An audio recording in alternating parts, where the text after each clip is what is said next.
27 സങ്കീർത്തനം. കർത്താവ് എൻ്റെ പ്രകാശവും രക്ഷയുമാണ്, ഞാൻ ആരെ ഭയപ്പെടണം? കർത്താവ് എൻ്റെ ജീവിതത്തിന് കോട്ടയാണ്, ഞാൻ ആരെ പേടിക്കണം? എതിരാളികളും ശത്രുക്കളുമായ ദുർവൃത്തർ ദുരാരോപണങ്ങളുമായി എന്നെ ആക്രമിക്കുമ്പോൾ അവർ തന്നെ കാലിടറി വീഴും.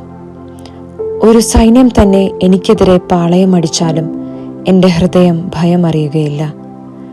എനിക്കെതിരെ യുദ്ധമുണ്ടായാലും ഞാൻ ആത്മധൈര്യം വെടിയുകയില്ല.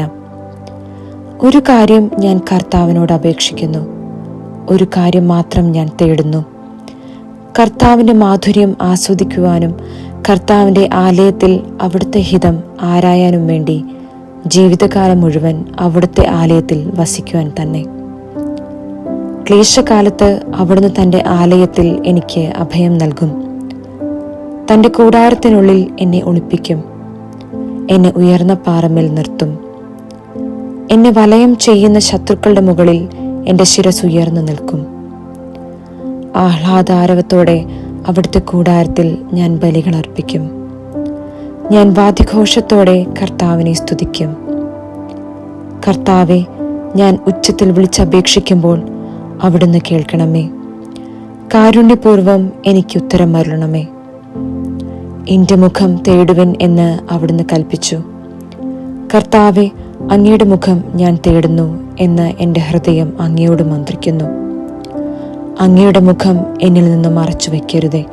എൻ്റെ സഹായകനായ ദൈവമേ, അങ്ങയുടെ ദാസനെ കോപത്തോടെ തള്ളിക്കളയരുതേ.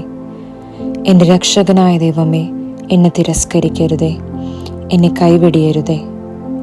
അപ്പനും അമ്മയും എന്നെ ഉപേക്ഷിച്ചാലും കർത്താവ് എന്നെ കൈക്കൊള്ളും. കർത്താവെ, അങ്ങയുടെ വഴി എനിക്ക് കാണിച്ചു തരണമേ. എനിക്ക് ശത്രുക്കളുള്ളതിനാൽ എന്നെ നിരപ്പായ വഴിയിലൂടെ നയിക്കണമേ. വൈരികളുടെ ഇഷ്ടത്തിന് എന്നെ വിട്ടുകൊടുക്കരുതേ. കള്ളസാക്ഷികൾ എനിക്കെതിരെ ഉയർന്നിരിക്കുന്നു, അവർ ക്രൂരത നിശ്വസിക്കുന്നു. ജീവിക്കുന്നവരുടെ ദേശത്ത് കർത്താവിൻ്റെ നന്മ കാണാമെന്ന് ഞാൻ വിശ്വസിക്കുന്നു. കർത്താവിൽ പ്രത്യാശ അർപ്പിക്കുവിൻ, ദുർബലരാകാതെ ധൈര്യം അവലംബിക്കുവിൻ. കർത്താവിനു വേണ്ടി കാത്തിരിക്കുവിൻ.